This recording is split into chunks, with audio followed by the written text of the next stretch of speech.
Hi, my name is Wayne Andrew. I'm from Palau. I'm from the remote southwest islands of Palau, from Tobi. The people of Tobi are also the owners of the famous Helen Reef Atoll. Um, Tobi is about 360 miles southwest of the main island, Bubble Dam. Um, I grew up on Tobi. During my childhood days, I remember going fishing on a daily basis with my elders, learning so many fishing techniques, as well as the role of ocean stewardship. Um, Traditional stewardship, in a sense, is very important, especially on Tobi, with a small fringing reef around the island. Resources are very scarce, and so our elders for many generations have learned on how to utilize these limited resources. For instance, our elders always knew the season for the different type of fishing. There is a good season and a bad season. These are the times of the year, 6 months of the year where a fisherman does not, the good season, a fisherman does not fish on the reef, but can go beyond the reef and fish for so many pelagic fish like tuna, mahi, as well as the flying fish and needlefish. So many deep ocean fish that our community on Tobi also relied on. And then during the bad season, where the water is more rough, there's more storms, the fishermen fish closely to the reef and onto the reef, where they're able to rotate between the different species that are important to sustain their livelihood. During my childhood years, I lived on Tobi, and later I came to Koror for education. I went abroad and came back, and I saw how different the world is in the way people from different places, especially in Koror, have changed in the way they use resources. And I say this because on Tobi, we didn't have any refrigerator, freezers, or we didn't even sell our cats. All of that was intended, our fishing was intended to feed us on a daily basis. And when I came to Koror and I went abroad and I came back, I saw how the cash economy that was gaining strength in the islands, in Palau as well, was changing a lot of the way our people are using our resources. There was actually a shift in, fishing for ourselves and our family members, our extended family members, to fishing so that we can sell to earn an income. And this troubled me because it gave us different sense of values and how we see our resources and the way we use them. For many years, the people of Tobi began to, in the change, transitioning from our Western traditional system of managing our resources through our chief on Tobi, and transitioning to our new system of governance with our elected leaders, our government system, where we voted and approved our constitution that laid out our community and individual rights, and put our traditional system and leadership as an advisory body, in an advisory role to this to management and a lot of governance in the islands. We saw huge abuse in the use of resources on Tobi and on Helen, where an example would be turtles are very important species on Tobi, and not all the people of Tobi are allowed to harvest turtle.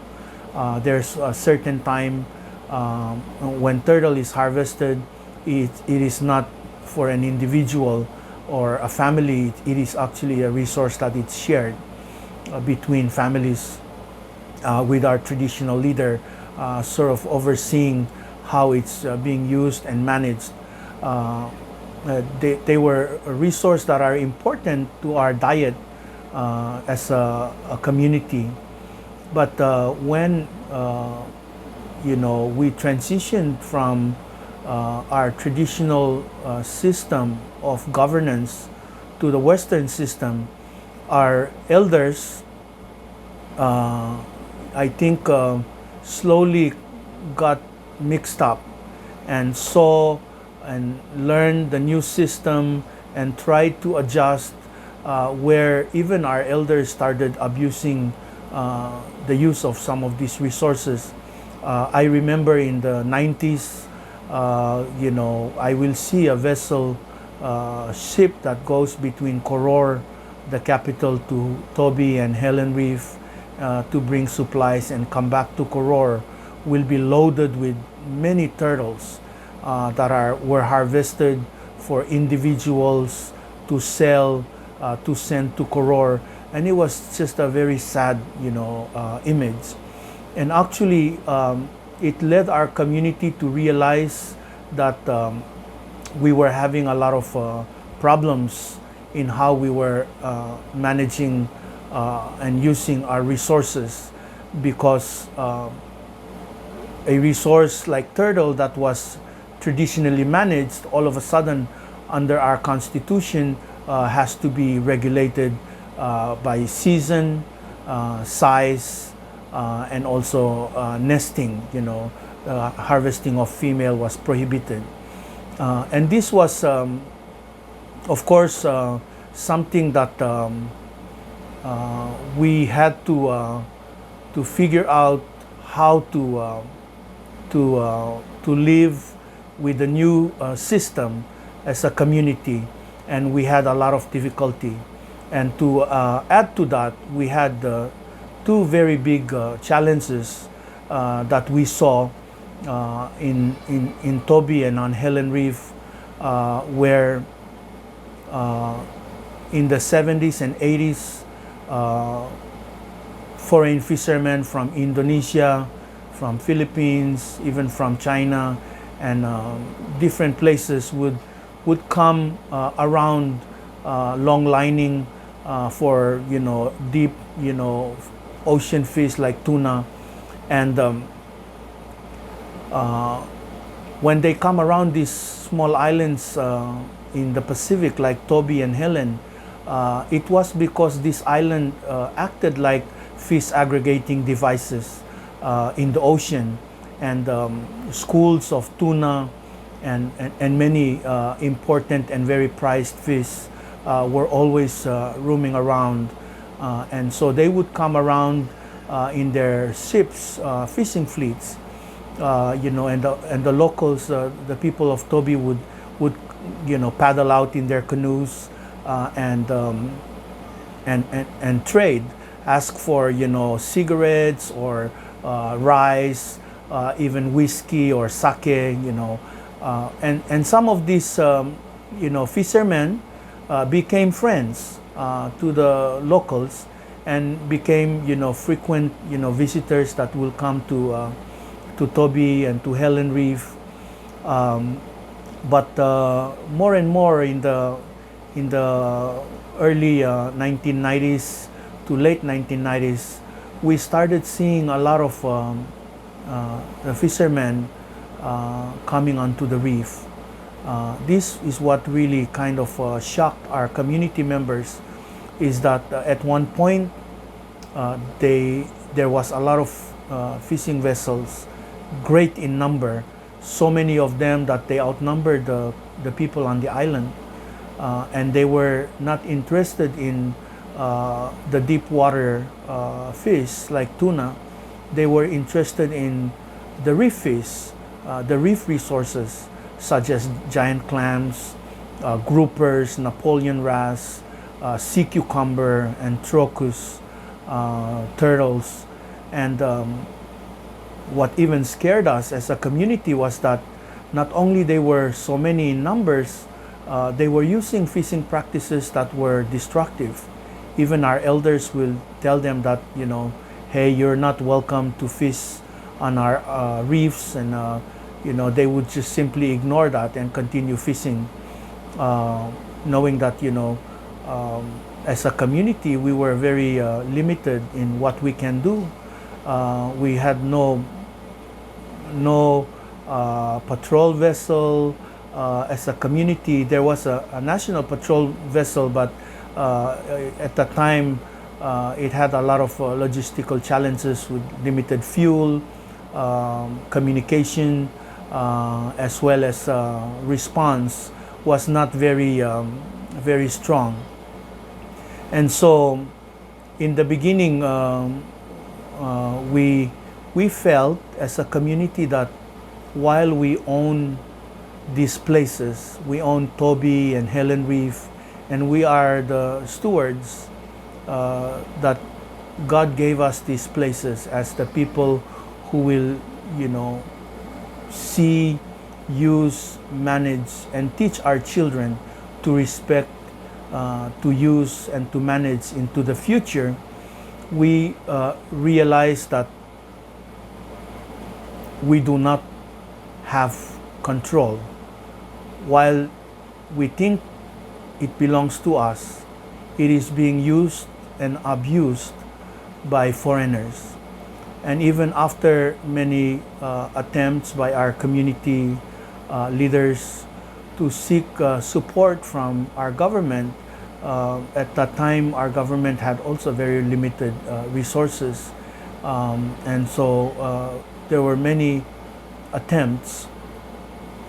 And in 1998 we had a big bleaching event that added to all this problem of, you know, illegal fishing using dynamites, cyanide, big nets.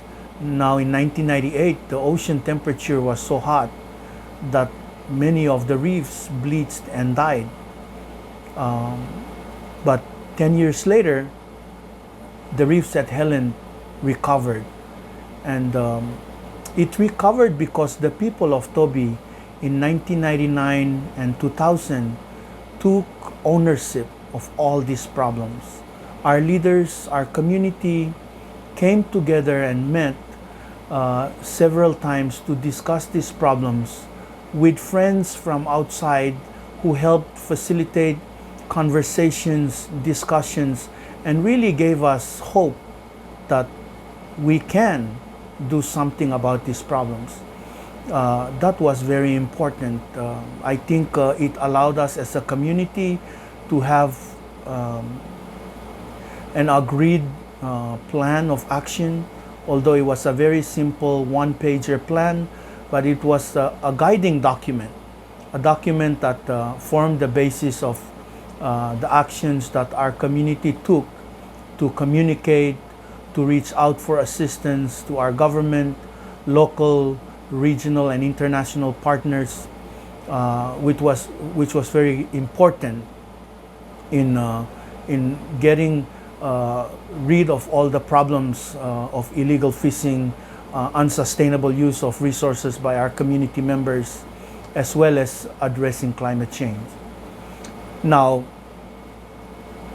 when we put together those plans, we were so fortunate with help, outside help, we were able to secure resources, trained our community members as law enforcement officers, and deputized them with the National Patrol Boat, Marine Law Enforcement, where they were able to not only represent the community out on these remote reefs to keep illegal fishing out, but to work in coordination with our Ministry of Justice to increase response and collaboration to illegal fishing that was happening in our southern border of Palau.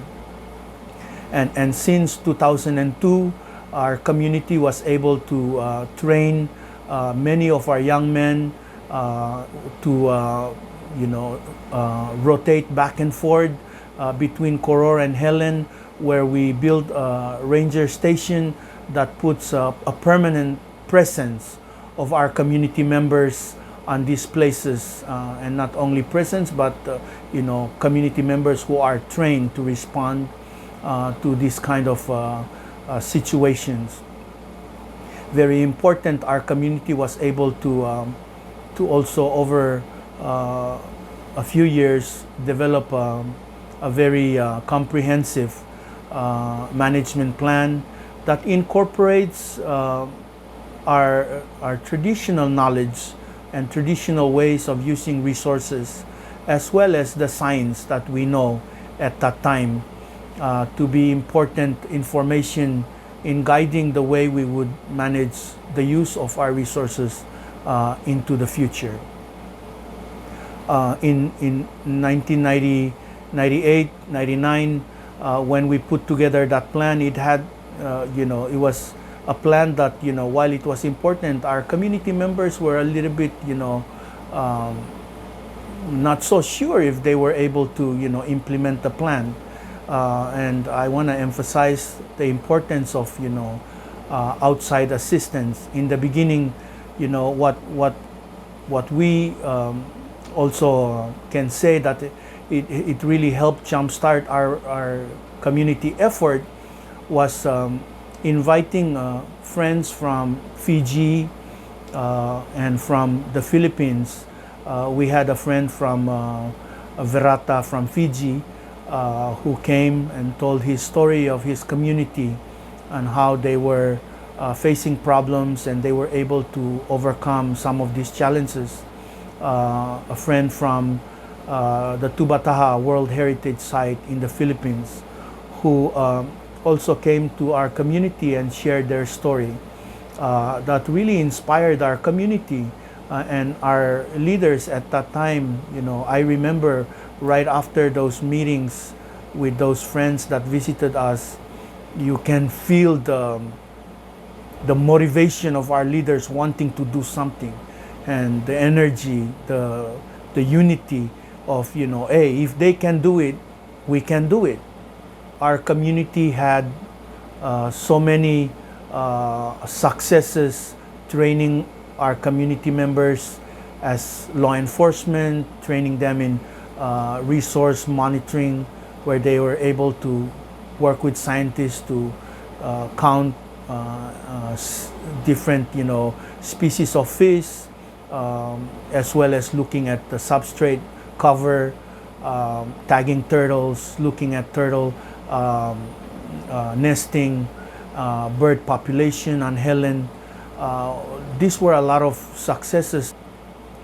And so while we began the process in 1998, it has been a long journey.